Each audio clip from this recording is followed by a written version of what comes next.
fantasy So football. there has never been a more obvious There's a huge edge to be gained by looking into things like this. With the hype, it's only going one way. He's still too cheap. How can you not love fantasy football?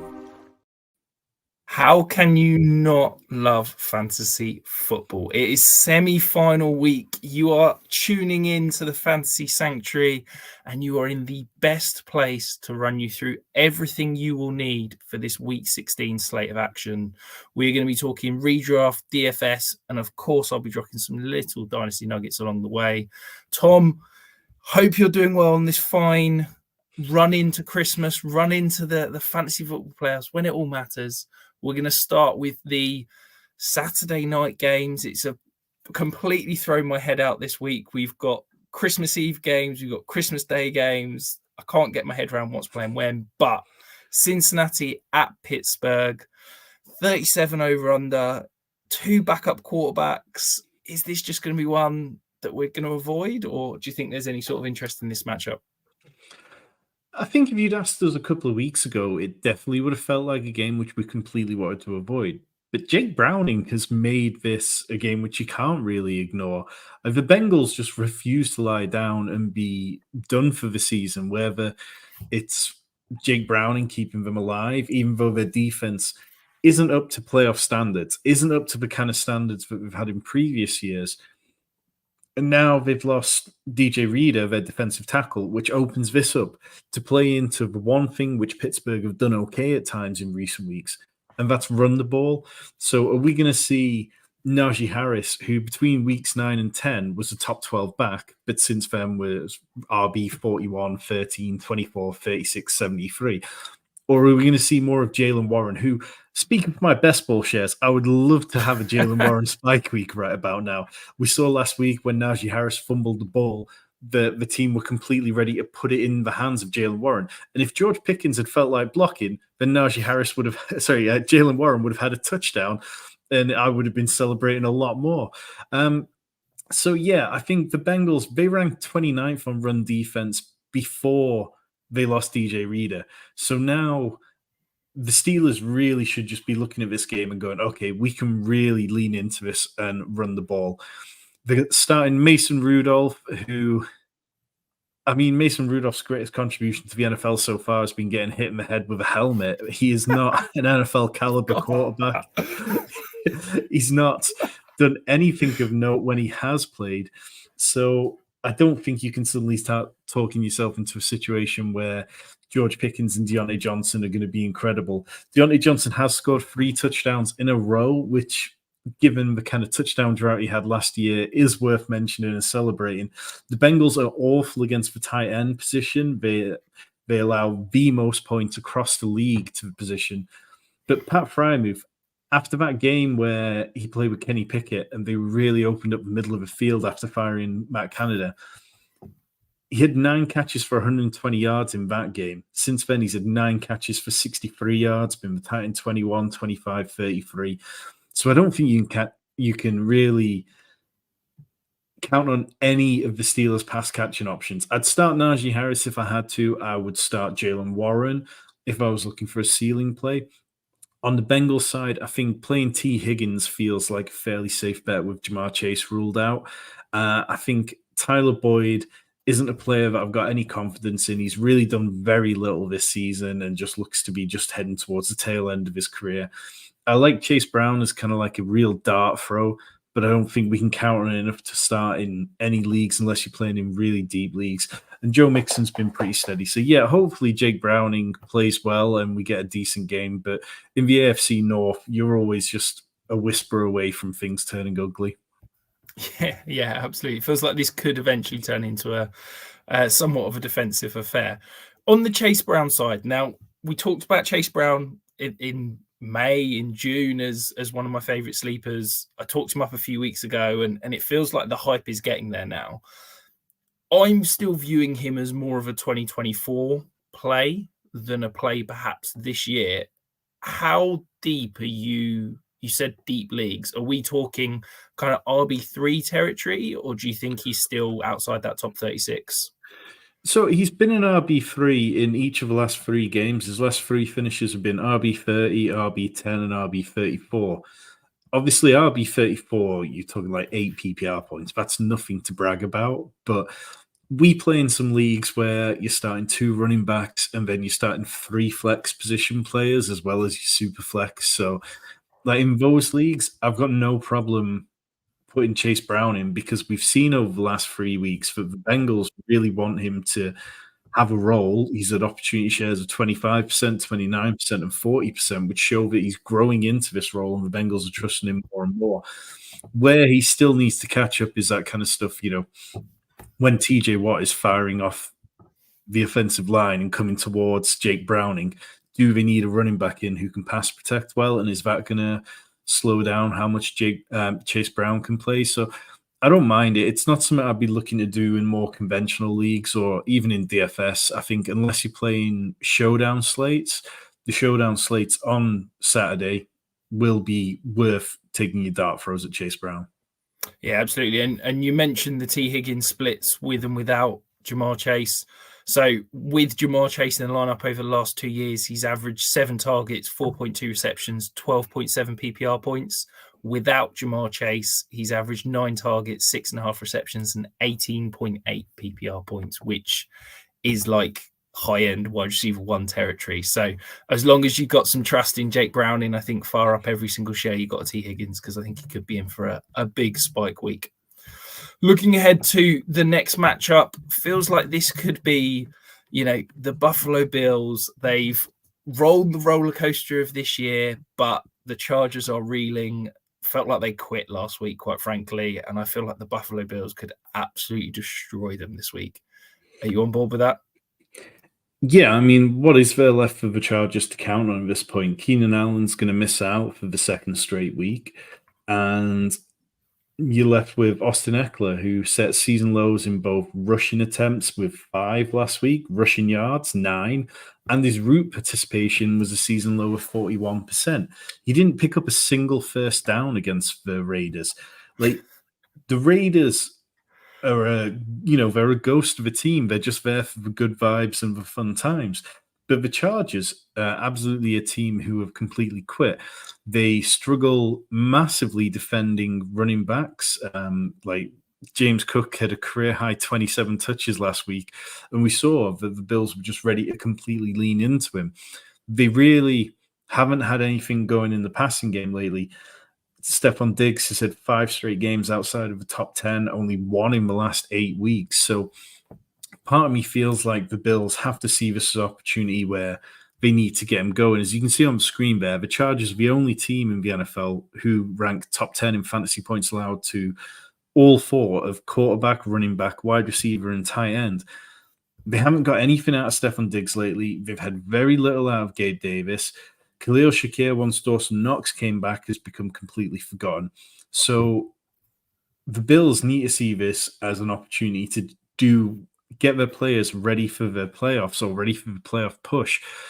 And I think that they should really try to lean into Diggs on this one. But in terms of the Chargers side, there's just not really anybody I'd like to play.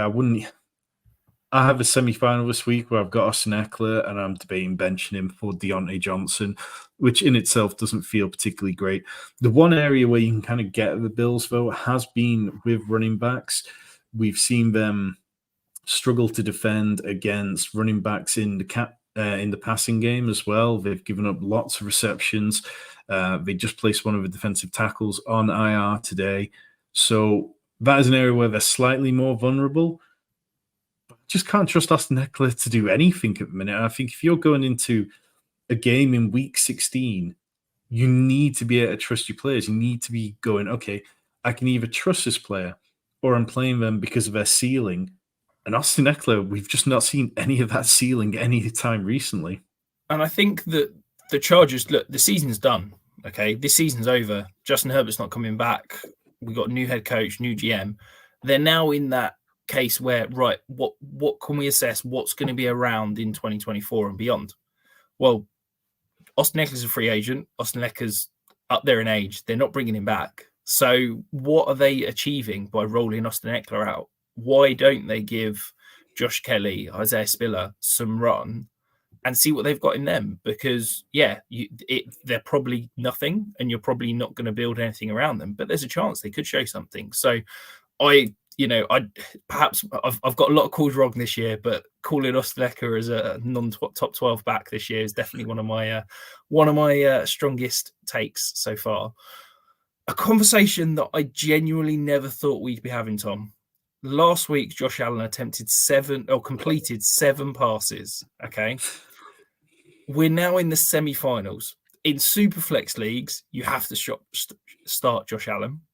In 1 QB leagues, if the Bills are just going to dominate the Chargers and run the ball all day, are you nervous that Josh Allen could cost you in your semi-final matchup? No, because the way that Josh Allen's played in recent games, I mean, you go back and over the last 8 games, Josh Allen has scored a rushing touchdown in all but 1 game. And that was against the Jets, where things get funky against the Jets. But Josh Allen has been as steady, he's been the most reliable quarterback option there is this year. His quarterback finishes over the last 8 games, QB 4, 2, 5, 15, 6, 1, 9, and 16. So finishing as QB 16 against the Cowboys, I would have assumed that was in the realm of outcomes, possibly regardless, because the Cowboys defense have been so good. I don't think the way that things play out against the Chargers, we're going to see that. I mean, the Chargers allow the 4th most fantasy points to the quarterback position.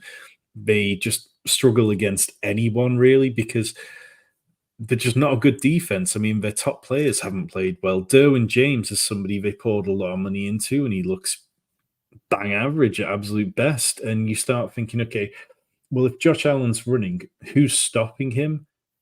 And Khalil Mack is probably the only defender the Chargers have who's played well this year. And I can't imagine. And even he's been boom bust. He's had some shocking games. He had some phenomenal games, but he's had some shocking games mixed in as well. Massively. I mean, you take out the game against Aiden O'Connell and all of a sudden his stats look much more pedestrian. But Josh Allen, I think Josh Allen needs this kind of get-right game as much as anyone. It wouldn't surprise me to see Josh Allen sitting on the bench by the 4th quarter, but I think by the time that he gets to that situation, he's going to have done enough to, at least deliver you an average Josh Allen performance. Makes sense. And Rob in the chat on this matchup is asking, Josh Palmer in the flex with Keenan Allen out, would you start him over Tajay Spears? I would start him over Tajay Spears. I really like Tajay Spears this week, and we can talk about that when we get to that matchup. But I think I'd just lean Josh Palmer because he's the only good wide receiver they've got. Yeah, I've got Palmer over Tajay Spears this week. If, like Rob, you want to get your questions answered, get them in the comments below. We will answer 100% of the questions whilst we are live. We will answer 100% of the questions afterwards via the text. Get them in the comments below. Tom and I will answer them all week long as we head up to the week of matches. The juicy matchup of the, I want to say Sunday slate, but as I said earlier, I've got my days all confused. But the juicy matchup, Detroit at Minnesota, big high over under at 47. Now, this feels like this could be one that you are building plenty of stacks and plenty of lineups around for DFS this week, Tom. Yeah, obviously, this would be the kind of game that if Kirk Cousins was playing, it would just be, everybody would be targeting it. I think you could easily say this would be like a 51-point over-under if you had Kirk Cousins in there. As it is, we kind of saw enough from Justin Jefferson last week. We saw enough from Jordan Addison last week where it's like, okay, well, yeah, there's probably a good chance for this game can still be fun.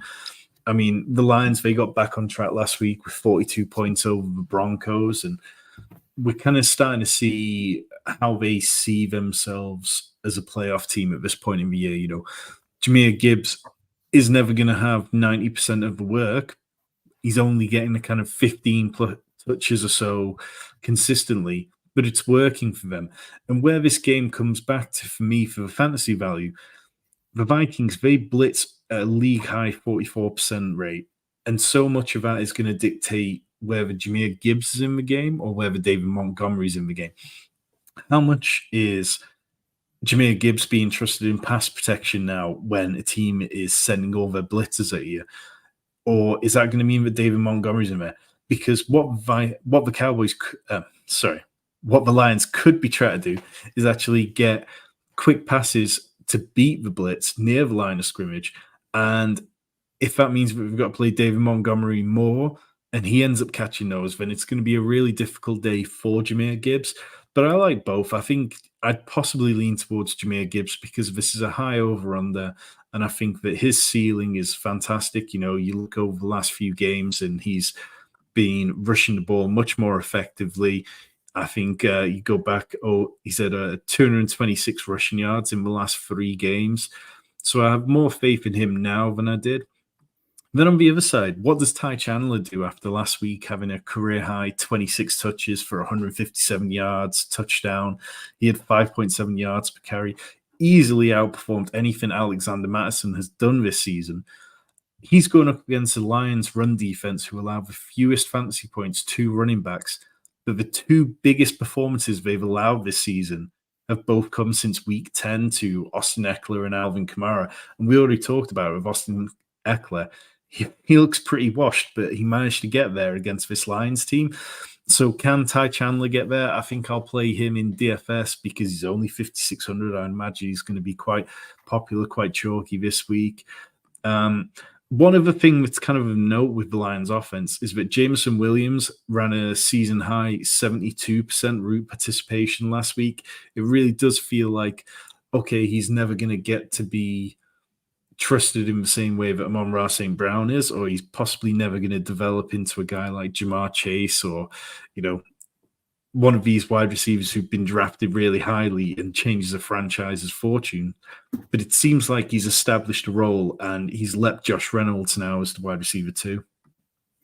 Yeah, I think that with the Jameson Williams, this Lions offense needs a spark, which feels a ridiculous thing to say when you think they've got Jamal Gibbs, Amon-Ra St. Brown, Sam Laporta, but it feels like they need that kind of bit of oomph. And I think that's what they've realized. And that's why we're seeing Jameson Williams work more and get more work, because they know that when it comes to playoff time, they can't just rely on being a nice, solid offense with Jamal Gibbs as your explosive weapon. They need that extra bit of oomph. And I think that's why they're trying to add in Jameson Williams. On the Ty Chandler point, I'm really excited to watch this because I think that he is such an explosive athlete. He's not the kind of player that's, yes, last week he got 26 touches and was amazing, but he's not going to need 20 touches to potentially have a really good fantasy day. He's the kind of back that could potentially get there on 10, 12 touches because he is so explosive. He's like a 95th percentile athlete. He's got that home run ability every time he touches the ball. So, yes, it is a potentially tough matchup against Detroit. As you said, they're allowing the fewest fantasy points to running backs. But I think Ty Chandler's the kind of guy, particularly if Mattison's out and he's going to get that workload, he could break one and take one to the house at any point.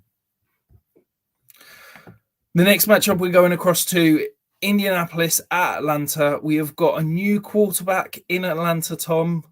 Does that change anything for you? Not really. I mean, the decision to go back to Taylor Heineke was confirmation that Arthur Smith is absolutely sweating his job, and rightly so, because you don't make that decision. He went from Desmond Ridder to Taylor Heineke, realized Taylor Heineke wasn't the guy, then went back to Desmond Ridder, and then now is benching Desmond Ridder.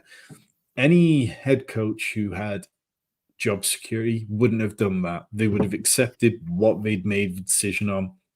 They know that team players aren't going to have any respect for decision-making processes like that. And now he's done that. And I'm back in on Bijan Robinson this week. We've seen, yes, last week was painful when he fumbled and then he didn't get another touch after that point for the rest of the game. But what we've seen from Smith, he likes to push back against fantasy football and the big media talking about how he isn't using Bijan Robinson enough and stuff. But if you go back to last year, when people were upset about Kyle Pitts' usage, quite often he'd talk about how, it was situations, blah, blah, blah, didn't call for it and everything. And then the next week, in the opening drive, Kyle Pitts would get like 3 or 4 targets before then fading into nowhere again. He does seem to sneakily feel the need to try and get things right. And I think that you look at what the Colts have done this year. They've allowed the third most fantasy points to running backs. They've allowed 7 games of 17 plus points to running backs, including Chase Brown, Joe Mixon, and Derrick Henry in the last 3 weeks alone. So this feels like a get right spot for Bijan Robinson. I appreciate not everybody feels the ability to put as much faith in it as I do. I'm definitely not feeling confident, but I've got an FFPC best ball team where I am the only team in a group of 12 to have Bijan Robinson, and it feels like it could really be a difference maker there. I don't trying to talk it into existence, Tom. Got to believe it. I don't really have any kind of faith in Drake London, because when we saw Tyler Heineke in the starting lineup, he had a 55% completion rate this year. And on the other side, I think everything kind of hinges on Michael Pittman. Since Brock Purdy cleared concussion protocol in the space of a week, there have been more and more cases where players are clearing it quicker. I think that if Michael Pittman gets back out there after taking such an egregious hit like he did, then from now on, we just assume everyone can clear it and get back within a week. Michael Pittman, I would worry about him a bit, because we've seen the Falcons be able to dedicate coverage at time and take away teams' top options. Alec Pierce, 1 top 45 weekly finish. Josh Downs, I mean, it's just been pretty blah. Disappeared. The whole. It's disappeared. He had a couple of nice. Had a couple of nice games. The game in Germany where he was kind of injured a bit, and then it's just not really been there. But if Jonathan Taylor's healthy, I'd absolutely play him. Some of his quotes this week talked about how he was a bit concerned about how he'd be able to work in the pass protection role. So it might be a little bit too thin to play him in cash games, but for tournaments, I think you can absolutely play him, because the Falcons have struggled against running backs catching the ball this season. But generally speaking, this one kind of comes back to Bijan Robinson and not a whole lot else for me. Yeah, I think it'll be interesting if Pittman plays. Obviously, we talk about Atlanta taking away those number 1 options. I think Indianapolis is almost a slightly different beast in that they rely so heavily on RPOs. They're on RPOs at the highest rate of the league. Michael Pittman leads the league in first read rate on RPOs. So it could be that AJ Terrell's almost would struggle to take away Pittman, because it's not a normal passing route type. No, that's a great point. That in terms of it's a lot of drags, it's a lot of slants, it's a lot of quick get the ball out, because it's not a traditional passing route. But that being said, I still struggle to see him clearing concussion protocol. And yeah, if he does, fine. If he doesn't, I don't think I'd want to start any piece of this passing offense. Alec Pierce, somebody will probably be talking him up, but let's be honest, he's just out there to get his cardio and go home.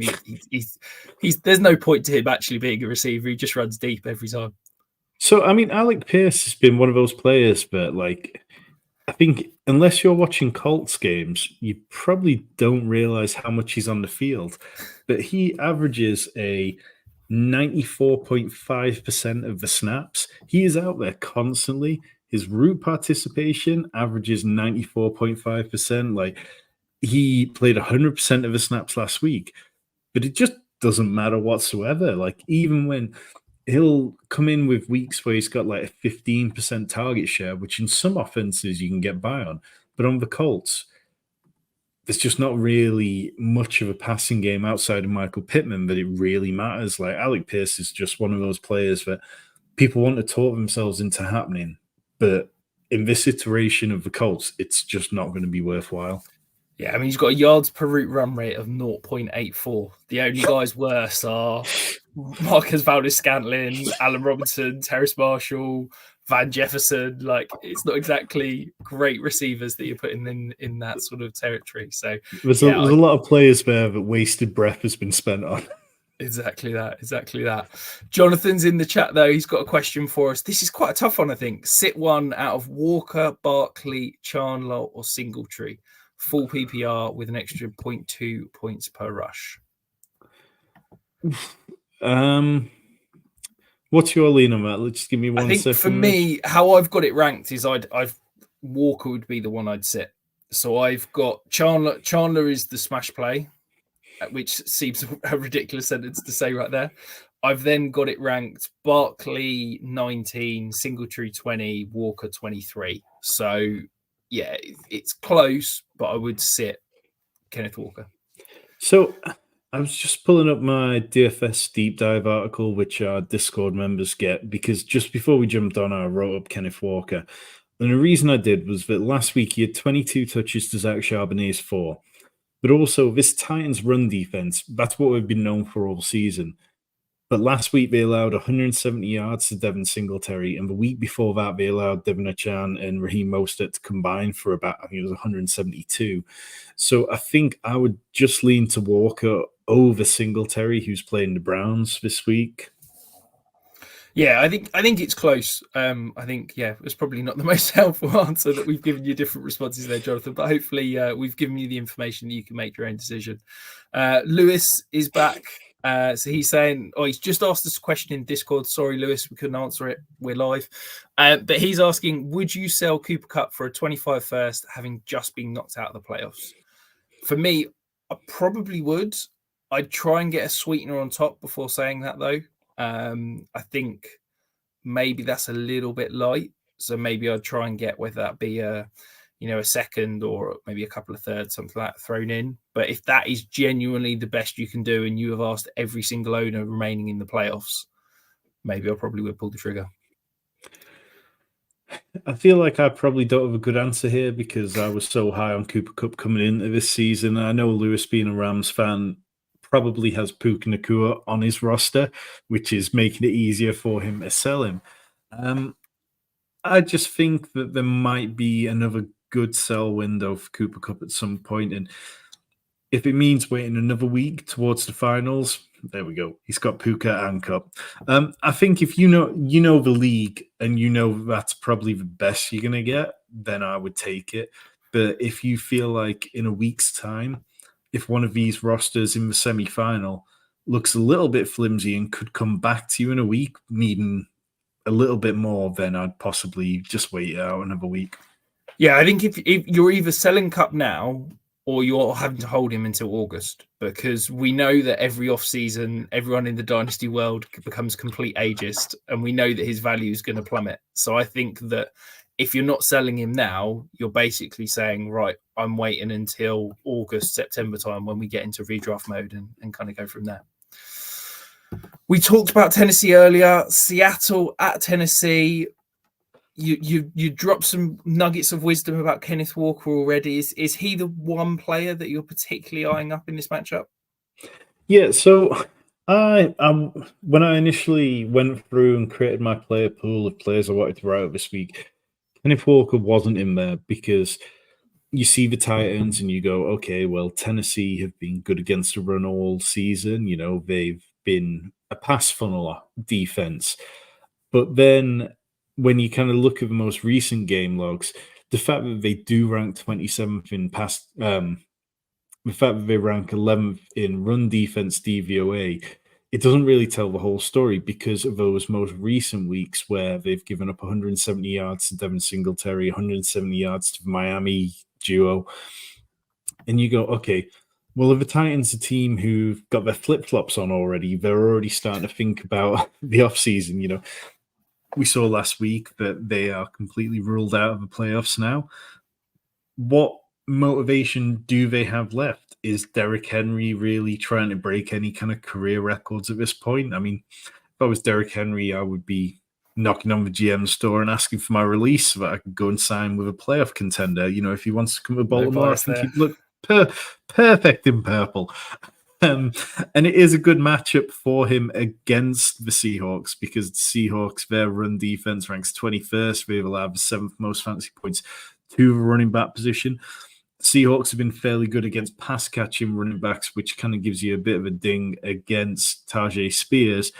But Tajay Spears in recent weeks, he's kind of seen much more volume than he was earlier on in the year. He's at double-digit touches for 3 straight games. So I think, if you've got Spears or if you've got Henry, I think both are kind of startable. What we've seen from Spears is that he's been a fringe RB3 kind of territory for the last few weeks. In terms of DeAndre Hopkins, what's he going to look like? Because it sounds like we're going to get Ryan Tannehill this week. Obviously, Will Levis suffered an ankle injury last week. And with Ryan Tannehill, what's DeAndre Hopkins going to look like? Earlier in the season, he averaged 10 points per game with Tannehill. Then it spiked all the way up to 15 with Will Levis because Will Levis was letting the ball go deeper, even if he wasn't incredibly accurate all the time.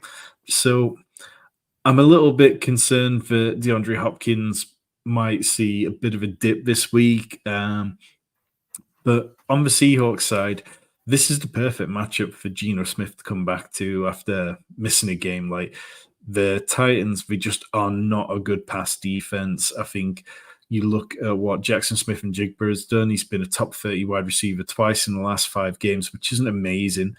But we've established a floor with him now. The ceiling hasn't really come, but he's got enough of a floor where we're like, okay, every week we know he's probably going to be in that sort of wide receiver 30 to 40 range. And that's fine as a flex play in a lot of leagues.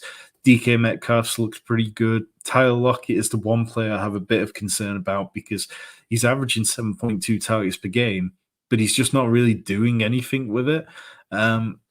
So, yeah, I think this one feels fairly straightforward, but you know who you're going to want to start in it.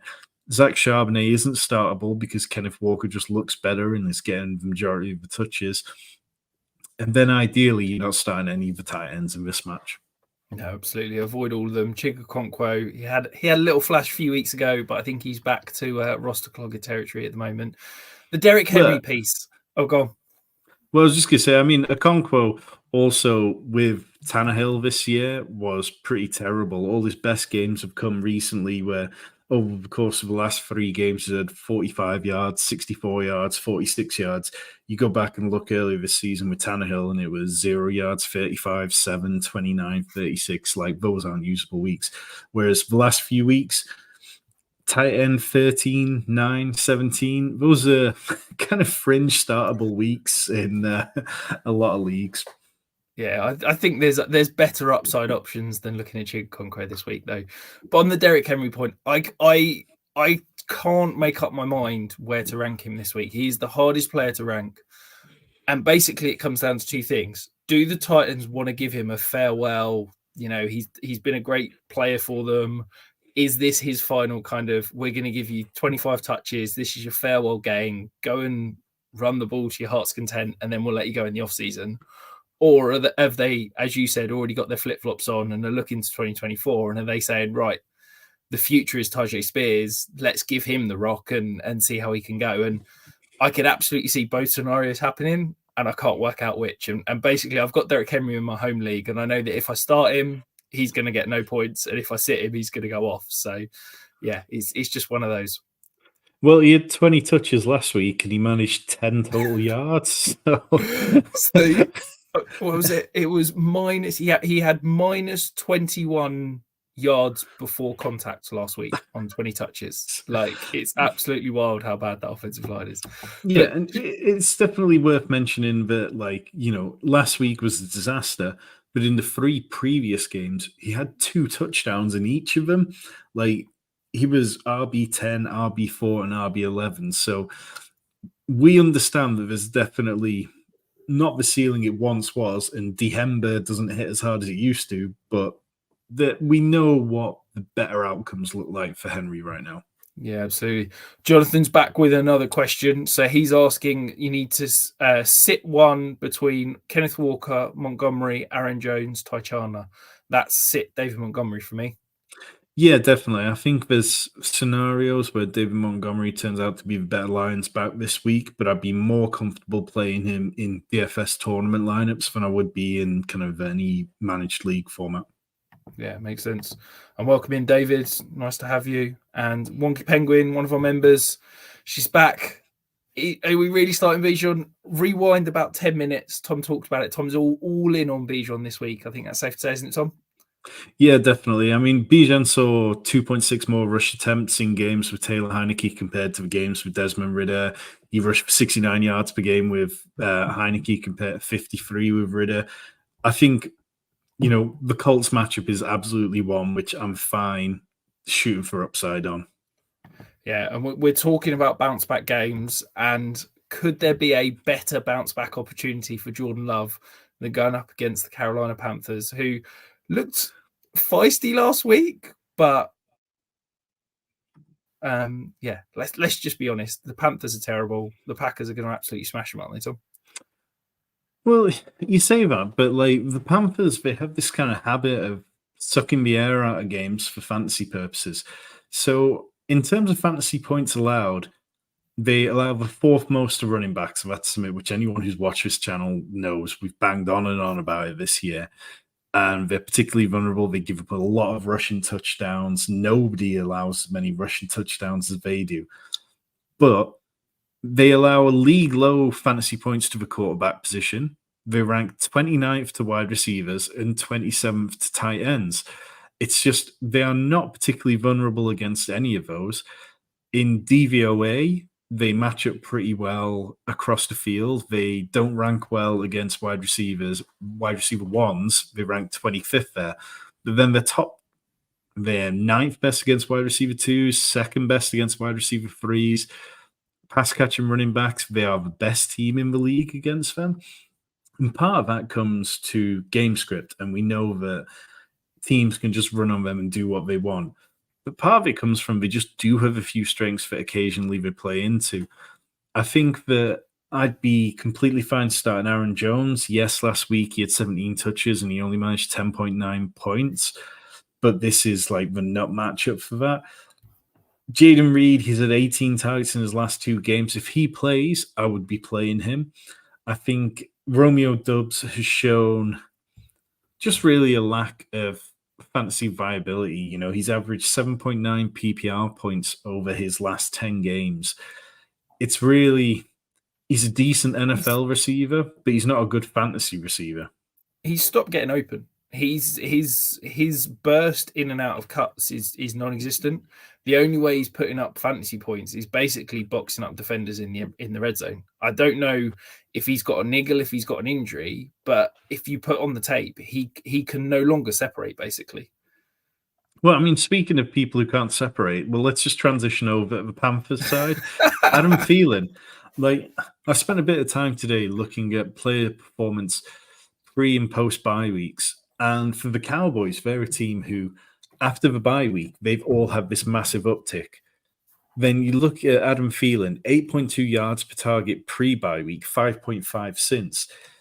And he just hasn't been the same player. He hasn't been able to get open. He hasn't been able to be particularly fantasy viable. He hasn't been a top 20 wide receiver since the bye week. Meanwhile, Jonathan Mingo is a player who keeps getting targets, but he isn't startable because the Panthers, they just don't score passing touchdowns. And if nobody on an offense is getting passing touchdowns and the volume isn't particularly sustainable, then in PPR formats, I mean, you're dead. In standard formats, if you play in that, then you're completely dead. You have to be able to deliver on some sort of high value stuff. And Chuba, for me, is the only Panthers player I would consider playing this week. He's been a top 30 running back in all but 2 games since week 6. We've seen that he is by far the preferred option of Miles Sanders. And the Packers, they haven't been particularly good against the run. They've allowed the 9th most fantasy points to the position. In run defense DVOA, they're ranked 26th there. Their defense is something much maligned now, like a lot of Packers fans are calling for the defensive coordinator's head, and I think that's something which we'll see probably in 2 weeks' time. But yeah, this one for me just comes back to the running backs more than anything. Yeah, and I think on the Mingo point, look, I don't think we can get over how bad a rookie season it is. He's the only player, well, he of players with 75 or more targets this year, he's last in yards per route run. He's at 0.88. The next lowest is Elijah Moore at 1.12. Like, it's not even close. He is such a bad route runner. He cannot separate. He cannot get open. It's just not helping Bryce Young. The one question I've got for you, though, Tom, we saw last week the Packers basically completely vacate the middle of the field. I don't know what their linebackers and safeties were doing, but they basically said, Chris Godwin, you can eat as much as you like in the middle of the field, and we're not going to try and tackle you. Does that open up a world where Adam Thielen, who we know operates out the slot heavily, we know likes that intermediate space, am I overthinking this, or could it be a Thielen spike week because of that? I think it's just tricky because you go back and early on in the season, you look at things, and Adam Thielen started the season with a 3-point game, then followed up with games of 20 points, 31, 15, 27, 28, 15. And then he hit the bye week, and he's really struggled to deliver. Like, he's had games of 15 points is like the absolute most he's had since the bye week. He's had 2 games of where he's had over 45 yards since the bye week. I just think that 3 games over 45 yards since the bye week. And I think he is just feeling his age, and I think he's really struggling with it. And even if he gets there in a PPR format this week, it might be a bit ugly. At 5,900, I could understand that kind of dart throw on DraftKings. You go back, it was only a few weeks ago you were talking about him as an 8K receiver on DraftKings. And I kind of get it, but I just don't think this game is going to put up enough points where I would want to play him in tournaments where we're seeking out that kind of real ceiling potential. Yeah, and David's back in the chat. You were talking about Chuba. He needs to decide between Chuba and Brees. This is still Brees for me. Brees top 10, great matchup against Washington. Yeah, I think I would lean towards Brees and probably assume that, you're talking 3 or 4 points more in favor of Brees Hall this week. Yeah. The next matchup, though, Cleveland at Houston. It sounds like we're potentially going to get no CJ Stroud, but we could get Nico Collins. Does that change how you're approaching this one? Not particularly. I think this game, the 40-point over-under feels a little ambitious to me. I know we saw Case Keenum come in and be fairly reasonable. And what we've seen from Joe Flacco is that the Browns are going to be far more pass-heavy than anything we've seen. Joe Flacco's 133 pass attempts in the last 3 by far leads the league. I don't think anyone else is over 120. And Flacco has gone over 300 passing yards and had multiple touchdowns in back-to-back games. That's something that Deshaun Watson hasn't done since 2020. The Texans, they allow the 10th most fantasy points to the quarterback position, but I just don't really see this one having the same kind of shootout potential that we've seen in recent weeks. I think the Browns defense is banged up, but good enough to keep the score kind of in check. And ultimately, there aren't that many pieces of this that I'm really interested in. I'll roll out some Joe Flacco double stacks with Amari Cooper. David Njoku is a great matchup because the Texans allow the 4th most fantasy points to the tight end position. And Njoku's been the tight end 2 in the last 2 weeks back-to-back. Since week 4, he's only had 2 finishes outside the top 12. But yeah, I just can't get excited about this game. No, it feels like it could be a low-scoring affair. The Jerome Ford, it felt like he was going to be a really nice story at the beginning of the year, but lately he's just not getting the volume. Joe Flacco, as you can see on the screen, 133 pass attempts in the last 3 games. He's just passing the ball so much that basically Jerome Ford isn't getting any work at all. And it just feels like, as you said, outside of, essentially the studs, you probably don't want to be reaching and starting anyone in this lineup. Another potentially low-scoring affair. It is a juicy matchup for the Jets, but are there any Jets you actually want to start this week? So again, we kind of talked about it earlier that players seem to be clearing the concussion protocol slightly quicker than they were to start the season. And if Zach Wilson gets back out there, I'll just feel so much better about Garrett Wilson. I'll feel so much better about Breece Hall. I think, you can kind of, it feels weird saying that because Zach Wilson has been such a painful player, and I don't need to tell you that. But the Commanders, they rank 32nd against the pass. They rank, they've been atrocious against it all season. But as you can see on screen, Garrett Wilson's had 47 receiving yards in games without Zach Wilson. And in the games with Zach Wilson, it's much closer to like 66, somewhere around that kind of area. I don't have that stat right in front of me at the top. So, yeah, I'd feel better about starting Wilson if Zach Wilson plays. Brees Hall, I'd probably be happy playing him regardless. I think, last week's RB60 finish was pretty painful. But you look at the games that Hall's had recently, he's had 5 finishes of 18 points or more, including like week 14, where he had 26.6 points against the Texans. The Commanders, they do rank worse against the pass than they do against the run. But they've also allowed the 8th most fantasy points to running backs this year. They've allowed 8 games where running backs scored 17 or more points. And since week 10, every week they've played, they've allowed a game of 17 or more points to a running back. So I don't see that stopping here and think that Brees Hall can absolutely have another good week. Yeah, I think the thing that's saving Brees Hall's value is that receiving work. Like, he's not getting it done on the ground because the offensive line is absolutely horrendous and everybody's injured. But he's getting that reliable, particularly in PPR leagues, receiving production that's helping him kind of keep going. So I think that's the kind of the saving grace for him there. If you are here, if you want to win more leagues, if you want to get that shit finally in your championship week, hit subscribe. Tom and I will be here over the next few weeks, but more importantly, we'll be back in the off season with more and more content, getting you ready for the 2024 season. Moving to the late games now, we got Jacksonville at Tampa Bay. It feels like Trevor Lawrence isn't going to play. Does that change things on how you're attacking this one? Yeah, if Trevor Lawrence was playing, this would have been the game of the week that I would have been heavily attacking in DFS. I think, as you can see on screen, both teams are top 10 in fantasy points allowed to both the quarterback, wide receiver, and tight end position. Both teams are better against the run than the pass. And if Trevor Lawrence was out there, you could have talked yourself into this one having real fantasy value. I think that without Lawrence, it's definitely a big knock on the Jags.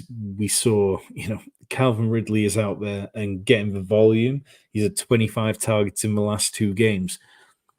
But Robert Mays of The Athletic and Josh Norris of Underdog, they've both talked about this. Calvin Ridley isn't getting plays designed easily for him. He's running these kind of high difficulty routes where he's got to catch the ball on the boundary or, deep downfield. Whereas the Jags could really help him out by just bringing some in-breakers into the middle of the field and letting him actually, catch the ball and fall down. I can't remember where I heard. Maybe it was Establish a Run this week, talked about how when Calvin Ridley was in Atlanta, he made a living out of catching the ball and falling down with Matt Ryan. Well, let's let him catch the ball and fall down for the Jags. So in another situation, I'd be really excited about Calvin Ridley. With CJ Beathard, I don't think I can be. Evan Ingram is coming off the worst performance of the year for him. But Tampa Bay, since week 11, they've allowed 3 Titans over 14 points. So I think you can count on him for a bounce back here, even with CJ Beathard. Travis Etienne tweeted this out earlier. Pre-bye week, he was averaging 20.5 PPR points per game. Since then, he's averaging 12.2.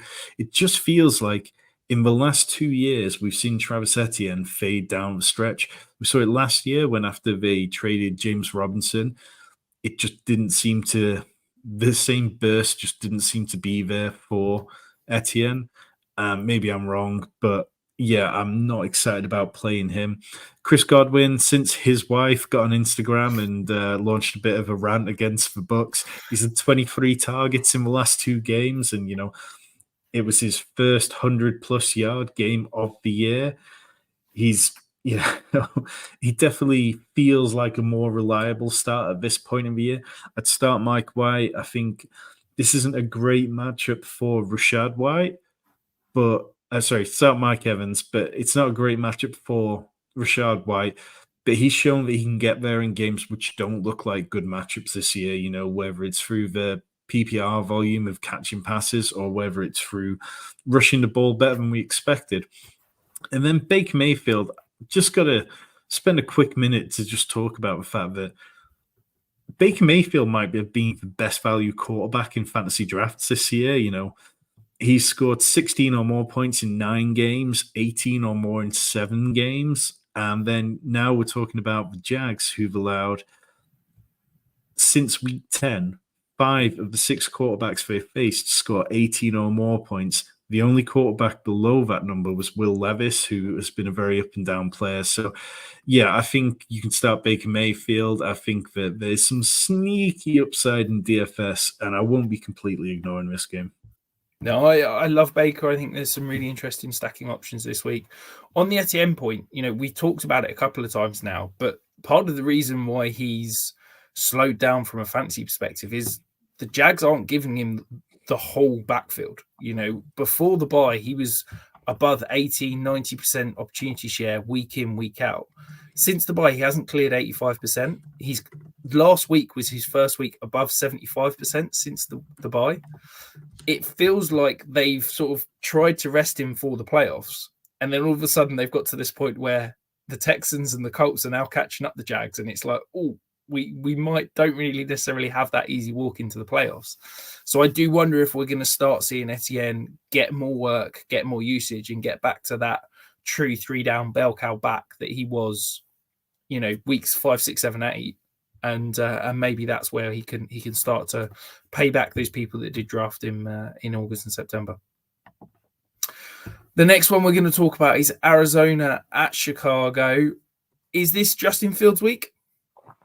It is Justin Fields week. Absolutely. I think you can have complete confidence starting him here. I think there was a slight worrying trend about the fact that when he returned from injury, he averaged 71% completion rate over the first 2 games back. And then after the bye week, he's averaged 52% over those 2 games.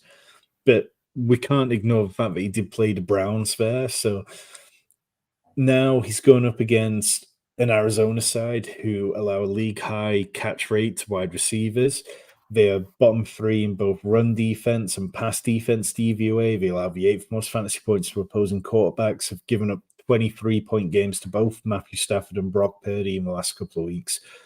I don't think they have enough to be able to stop Justin Fields, who, while Kyler Murray seems to be playing ready to just kind of get back on track after his ACL injury, Justin Fields is playing with a point to prove, and the connection between him and DJ Moore is real. You look at the fact that Arizona ranked 30th in DVOA against wide receiver ones and see the splits which DJ Moore's had in recent weeks when he's played with Justin Fields and without, and it feels absolutely like another explosive game for him. Chicago, they allow the 3rd most fantasy points to tight ends, and now they're coming up against Trey McBride, who's had 2 games outside the top 12 since week 6. He's been excellent. I think those are the reliable pieces of this game, whether you want to go Kyler Murray or whether you want to go Justin Fields. I think you have to stack them with DJ Moore and Trey McBride, and that's it. Because Marquise Brown can't get healthy. Over the last 2 weeks, he's had 52% snaps and 32% snaps. He had 3 targets in week 13 for 0 catches. Last week, he had 0 targets. So there is no way you can trust him. The other receiving options outside him, yes, okay, it's fun to take dart throws on Rondale Moore, Michael Wilson, but neither of them have been particularly doing anything. They might just about pay off their salary in DFS, but they're not giving you ceiling outcomes.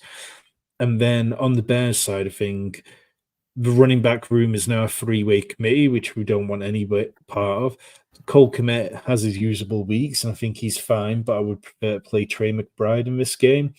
And then just going back to Chicago and how bad they are against tight ends, both David Njoku and TJ Hawkinson have gone over 14 points against them in the last couple of weeks. So it just feels like a complete smash spots for Trey McBride.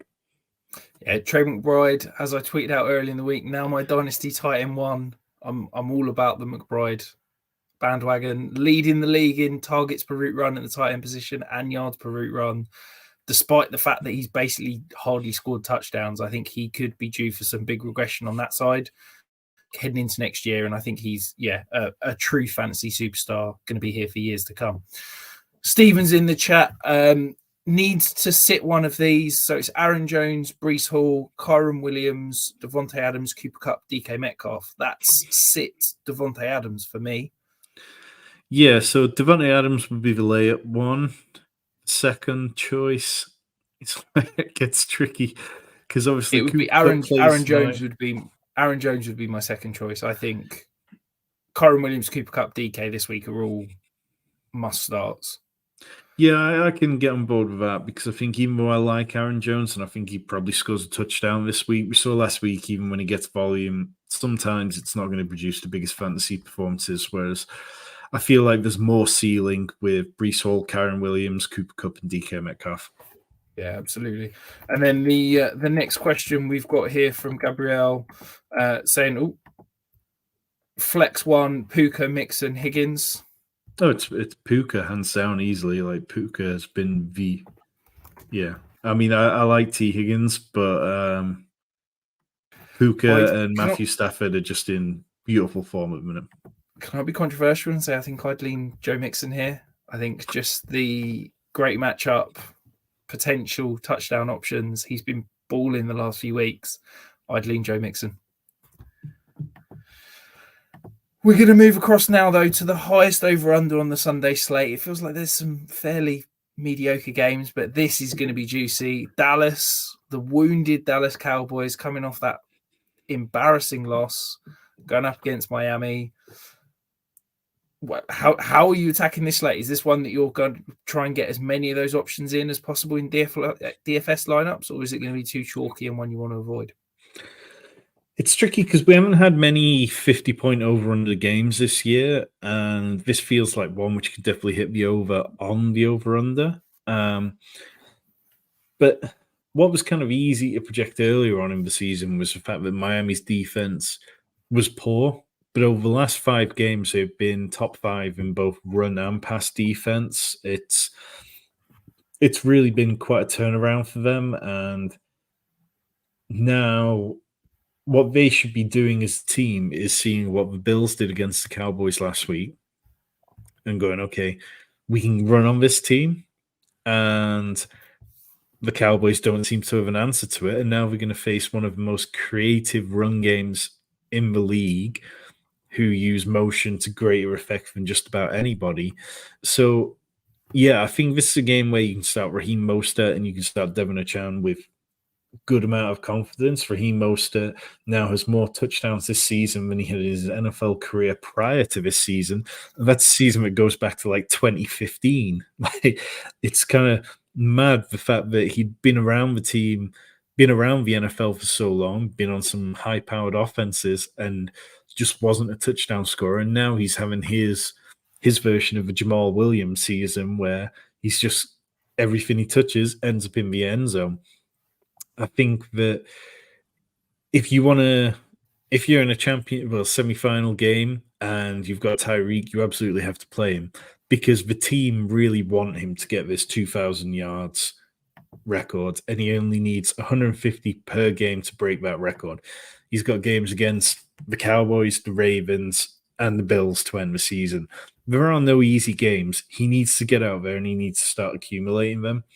And then on the other side of this, I really like Dak Prescott this week. I think you can start him with confidence.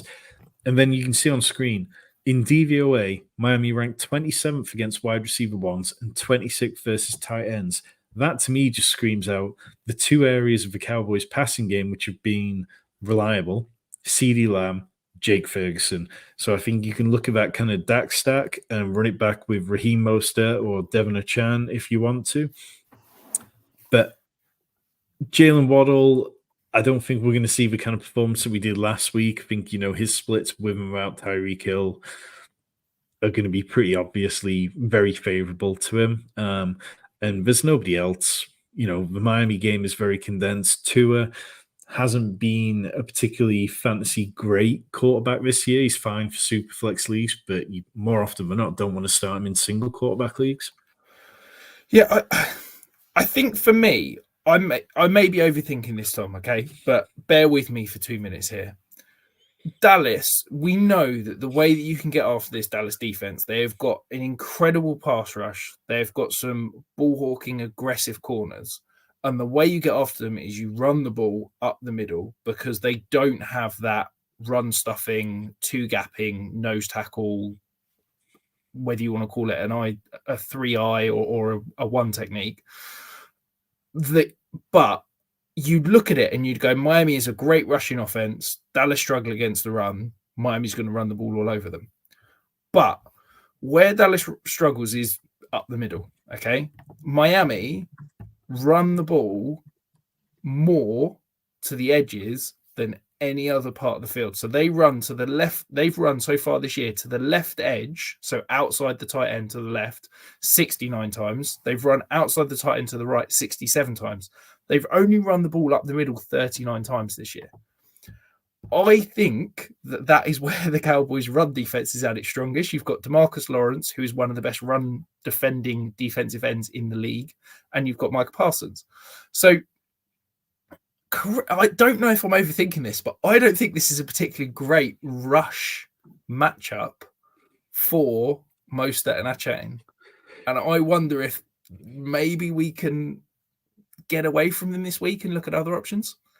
So, I mean, I'm just going to share, this is Next Gen Stats on Twitter. This is James Cook last weekend, his rushing yards. So, yeah, absolutely take your point. And you can see kind of across the middle there are plenty of runs up the middle, and he didn't have as much success with them. Where he made the success was kind of getting out to the edges. So I think it's a completely valid point. I'm just not sure that Mike McDaniels maybe I'm is going overthinking to find ways to manipulate it in favor of what they do well.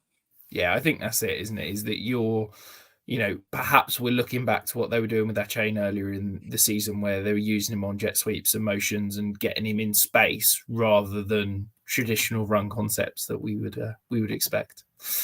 If you're here and you want to get Tom's DFS deep dive, all you've got to do is there's a little button below. You hit join. You get to come and join us in the Discord. You get access to all of Tom's DFS content. You get access to all of my Dynasty content. And it is official today. I started compiling the rookie guide. Last year was 171 pages. It was very detailed, 100 player write-ups. I feel like this year is probably going to be bigger and better. I've already set myself targets to starting work that I think it could be even bigger this year. So hit that join button. It is so cheap and one of the best values in the fantasy world you will find. The Sunday night game, I feel like we can just skip over this one, Tom. New England at Denver. How this hasn't been flexed out of prime time, I don't know. But is it a case of start Russ, start Colin Sutton, and that's it? I think you'd possibly talk yourself out of Cortland Sutton if you wanted to, because the Patriots, something we've talked about a lot this year. The Patriots have been quite good against wide receiver ones. They rank second best in DVOA against the position. But on the whole, their pass defense is 21st. And again, they're another team that just looks to have their flip-flops on and they're ready for the beach. They're ready to go to Cabo. Where the Patriots have been good this year is run defense DVOA. They lead the league in run defense DVOA. And I think it's a very straightforward decision for me to sit Javonte Williams. He's seen his opportunity share decrease for 4 straight weeks. Last week, he had 27 rush yards at 2.3 yards per carry. Samaje Perine isn't startable, despite what my best ball shares this offseason might have hoped. And Julian McLaughlin hasn't really done an awful lot for a little while now. In terms of the passing game, yeah, Jerry Jeudy is not somebody that we want to start. I think you can look at Cortland Sutton and say, okay, he might get a touchdown and that might get him there. But if I've got a better option, I'm probably taking it because 34.5 over-under in this game. It's not enticing. New England, they've allowed 1 20-point quarterback game in the last 6. That's a period where they faced Justin Herbert and Patrick Mahomes, and the one quarterback who scored over 20 points against him was Mitch Trubisky. So Russell Wilson, he's averaging 16.3 points per game over the last 8, and he's been quite reliable. But this just kind of feels like a situation where it might not be that great for fantasy. So yeah, generally I'm trying to avoid it. The Broncos, on paper, they've allowed the second most fantasy points to the running back position. But we talked last week about how that's massively inflated by the 70-point game against the Dolphins earlier on in the season. Since week 6, they've actually been pretty good against the position. And Zeke, he had 16 touches last week, but it only turned into 9 points. So I don't think you can start Zeke with any confidence. I'm in the Dynasty semi-final where I was facing starting Zeke this week, and I just decided, you know what, I'd rather mortgage the future slightly and go out and trade it first to get Kyron Williams. So maybe that backfires on me, and Zeke is a fantastic week, but I'm willing to die by the sword on Kyron Williams being a better option. I think it was a good trade. I like the trade for you the second as it came through. So I'm in full agreement with you there. If you're watching this, you've got to this point, we're an hour in, but you've still got questions. You don't quite know who to start. You don't know what to do with your trades. Get them in the comments below. Tom and I will be answering every single one of your comments, every single one of your questions up until the weekend's action. Whether it be start sits, trade advice, strategy questions, or you just want to know what beer Tom is drinking, get them in the comments below, and we will get them answered. Moving across to Christmas Day, the gift that keeps on giving, Las Vegas at Kansas City. Can we trust the Chiefs players at all? I don't know if we can, to be honest. I mean, I think we're just living in a lower ceiling world for the Chiefs these days. I think you look at Patrick Mahomes, and he just isn't a lock to be a top 8 quarterback week in, week out. Travis Kelce, he's just not getting it done in the same way that he used to. He's only had 7 top 5 finishes this year. You think about the Travis Kelce of previous years, and even if he wasn't tight end 1, he was in that realm. Like, he was rarely outside of top 4 tight ends. And this season, there are just a lot more weeks where it feels like the cost you paid for Travis Kelce isn't being paid off. He scored a touchdown in one of the last 5 games against the Raiders. That wasn't a game where he scored 4 touchdowns against them. So perhaps there's nothing particularly sticky that we can read into that. But this Raiders defense has been kind of plucky at times this year. You know, they allow the 10th most fantasy points to the running back position, but otherwise they allow the 24th most to quarterbacks, the 20th most to wide receivers, and the 17th most to tight ends. They haven't been pushovers in the same way that we probably expected them to. So, yeah, I think you can start Rashee Rice, though. I mean, week 1 to 11, he averaged 3.7 touches per game. Weeks 12 to 15, he's averaging 8.0 per game, and he's been a top 24 wide receiver for 4 straight games. So Rashee Rice is now an every week starter for me, which is more I can say for Devontae Adams, who's averaging 6.75 catches over the last 4 games. But he's kind of living in that wide receiver 3 territory area. And there are definitely points where I look at it and go, okay, I'm not sure I really love this matchup. The Chiefs have been top 5 against wide receiver 1s in DVOA this year. Their pass defense ranks 5th best. They just aren't a team who have been giving up a lot of yardage through the air. So, yeah, it's tricky. You always want to start the Chiefs, but they just haven't really earned the trust in the same way that they used to. No, I think it's a case. You still got to start Mahomes, you still got to start Kelce, but they're just not going to put up what they've put up over the last 3-4 years. And then Pacheco and Rice, I think, are good options now, good reliable options.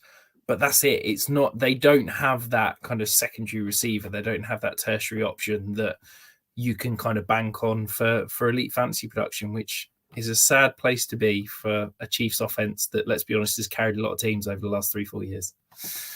Moving on to the second game on the I almost said Thanksgiving there, Christmas Day slate. This is just as you're starting to feel tired. You're going to get hit in the face. New York Giants at the Eagles. The Eagles feel like they've been beaten up a little bit. They've been, dragged over the coals. Jalen Hurts is being talked up as, whether he's a bad leader, whether he's I saw today that the Eagles have let him down and haven't built around him enough, which I thought was humorous. They literally traded for AJ Brown. This to me feels like this could be an absolute blow up week for the Eagles, where they just unleash everything on a very sorry Giants defense. Yeah, I mean, we kind of have to remember that Jalen Hurts played through the flu last week, and I think sometimes as men, we are tarnished with this idea that, any kind of cough or cold, it's man flu. But like, I've had the flu, and the flu was worse for me than having COVID. And the idea of going out there and playing a physical game and doing what he did.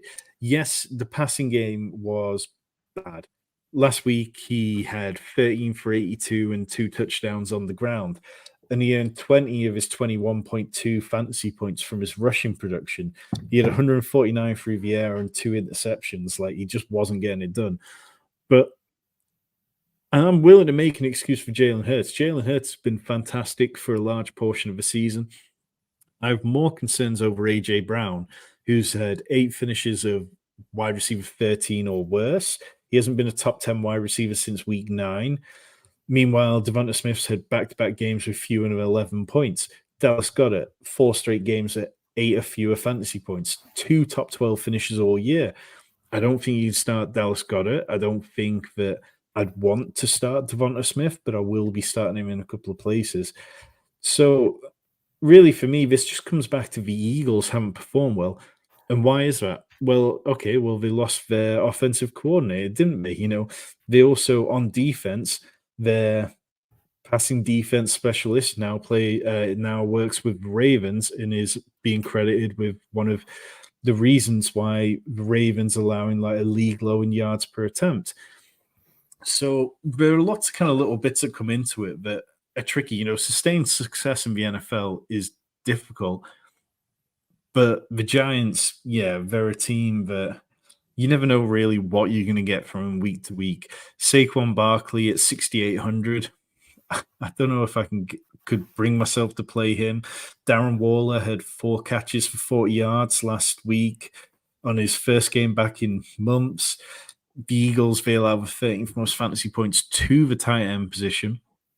But generally, I just kind of feel okay fading this game. Maybe I'll lean into it a bit. Perhaps we see DeAndre Swift have a good game for the first time in ages. Or perhaps, we do see the Eagles go nuclear. But it just feels like this doesn't have the same kind of spice that I would hope it would. Yeah, any interest in, we know the Eagles are pretty horrendous against wide receivers. Any interest in any Wan'Dale Robinson or perhaps Darius Slayton? Not particularly, no. I think, we saw Wan'Dale Robinson. He had that big game. And then automatically last week in a spot where it's like, okay, well, just show us something. The Saints secondary were banged up and he had 4 catches for 25 yards, a week after having 115. You look at Darius Slayton and his production all season has been pretty patchy. I'm not sure that, 63 yards last week, the week before 14, the week before 16, the week before 82. Like, that kind of production is not easy going whatsoever. Jalen Hyatt, we're past the bye week. We like to see these rookies getting more involved and having big games as the season ends. Jalen Hyatt last week had 0 touches. The week before, 2 touches for 13 yards. The week before, 109 yards. So perhaps this is just, the Tommy DeVito experience, and we're in his world and we have to accept it and live with it. But I just don't think that there are any Giants who are startable. If I was playing a showdown slate for this game, I would be playing 5 Eagles players to 1 Giants player, and that's only because Draftkings force you to play 1 Giants player. And Rob in the chat, Tom, he wants to know, where's your Christmas jumper and your Christmas hat? It's a fair question. I tell you what, for the DFS video this weekend, I will bring it back. I've got a Christmas t-shirt on, but I got cold, so I put a hoodie on. So sorry, Rob. But, yeah. Heating costs money. If you want to help us and Exactly support us, hit the subscribe button. Right, I feel like I've just got one of those Duracell bunnies. I've just got to wind you up and let you go here, Tom. Final game on Christmas Day, Baltimore at San Francisco. Away you go. I mean, this has the potential on paper to be the game of the season, doesn't it? It's like you look at all the kind of things that the 49ers do well. They are elite with pre-snap motion. They're elite at play action, elite at zone running, and elite at the screen game. Well, guess what? The Ravens defense is elite in all those categories. So the Ravens might be the first defense who've come up against Niners who could actually cancel them out in those regards. I think that Deebo Samuel, he's been absolutely on fire since week 10, averaging 93 yards per game, being a top 12 wide receiver in 4 straight. There are certain defensive coverages that the Ravens use which could play into the kind of looks where Deebo Samuel goes off. But the Ravens defense, they don't really have one. You have certain defense in the league where you're like, okay, they're a man coverage, they're a zone coverage, they play cover 2, they play cover 6. The Ravens don't really do that. Mike McDonald really keeps things very fresh and cycles through a lot of different looks a lot of the time. So, yeah, I mean, this game, though, it's the 2 MVP favorites. Brock Purdy is the odds-on favorite at the minute, and then Lamar is the next closest. I think if Lamar goes out there and passes all over on the Niners secondary, which has been slightly vulnerable this year. I mean, they allow the 12th most fantasy points to wide receivers. Their pass defense ranks 4th best, but they have been vulnerable to those kind of outside receiver looks. Then Lamar is going to be way in the conversation again. CMC, this Ravens defense, they have been worse against the run in recent weeks. They've given up yardage. I don't know whether it's because they're tired or whether it's slight little injuries and they're dropping more into coverage to compensate for certain things. But I feel like CMC could absolutely go nuclear if he wants. So, yeah, I think you start everyone on the Ravens side. You look at it and go, okay, Isaiah Likely's been a top 5 tight end in back-to-back weeks. Zay Flowers, we saw in a couple of games without Mark Andrews, he becomes a bit of a target hog, and he was the wide receiver 8. And then last week against the Jags, he was wide receiver 101 overall. It was really disappointing. But he was open. He was still getting open. Rashad Bateman, I hate talking about Rashad Bateman at this point in the season, but Rashad Bateman had a couple of really nice plays early on in the game, and sooner or later, variants would say he's probably going to get in the end zone.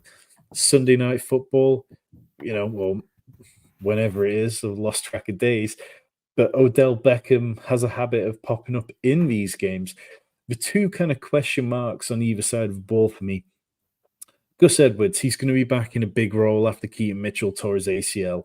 He's only rushed for over 3.7 yards per carry once in the last 5 games.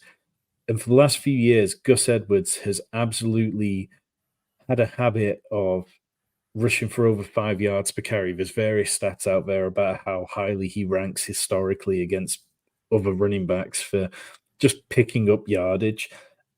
And I just worry he doesn't really have the juice, and that against this Niners front defensive line, he might not have success. What they need is that player who has that burst, who can get outside. So Gus, I don't feel great about. And then George Kittle, he's either finishes like as a top 7 tight end, or he finishes like tight end 20, tight end 23. The Ravens, they've allowed 3 tight ends to score touchdowns all year. So it doesn't feel particularly like this is one that sets up well for him. But every time I think about George Kittle ends up kind of going off. So, yeah, I think this is a game where on the showdown slate on Christmas Day, after being the designated driver during the day, I'll get home in the evening and then I'll sit down, crack open some whiskey and come up with 20 or so lineups to throw into some showdown slates and sit back and enjoy. Well, I genuinely cannot wait to watch this game. I think it's going to be absolutely fascinating. Harry's asking if Lamar goes off, does he become the MVP favorite? I'll be honest, I'm not a gambling man, but I can't understand how Lamar's not the MVP favorite. Well, so it's kind of weird. Like you get into trouble on Twitter a minute for saying this, but EPA is apparently the most indicative stat about what dictates who becomes the MVP every year. And Lamar is never going to do well in that stat because Lamar as a passer isn't going to shine in EPA. He did in 2019, but like it's just not the way he plays. And Brock Purdy is the kind of player who is going to shine in EPA. And I get it. Brock Purdy, I think, has been fantastic, and I really like Brock Purdy. Like, my Trey Lance bias does not play in whatsoever when it comes to Brock Purdy. But yeah, I think you look at Lamar, and I saw it put quite well earlier on Twitter. If you put Brock Purdy on the Ravens, they'd be lucky to be 500. If you put Lamar Jackson on the 49ers, they'd never lose a game.